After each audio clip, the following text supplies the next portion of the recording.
ఖచ్చితంగా ఈ విశాఖపట్నంలో జరిగిన సంఘటనలో వాళ్ళ మీద దాడి చేసిన వ్యక్తికి వెంటనే పట్టుకోవాలి, కఠినంగా శిక్షించాలి. తల్లిదండ్రులు ఇంట్లో వాళ్ళు కోరుతూ ఉన్నారు, బంధువులు ఉరిశిక్ష వేయాలని. అలాంటి కఠినమైన శిక్షలు వేయాల్సిన అవసరం ఉంది.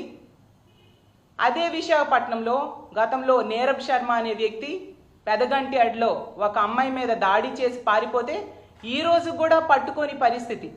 సాక్షాత్తు హోమ్ మినిస్టర్ నివాసం ఉంటున్న జిల్లా విశాఖపట్నం.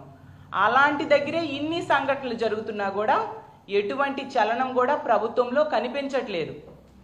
ప్రభుత్వం తాలూకా ఉదాసీన వైఖరిని అలుసుగా తీసుకొని ఈరోజు ఇలాంటి సంఘటనలు రిపీట్ అవుతూ ఉండే పరిస్థితి మనకు కనిపిస్తూ ఉంది. హోమ్ మినిస్టర్ గారి సొంత జిల్లాలోనే ఇప్పటికీ 22 పోక్సో కేసులు నమోదయ్యాయి.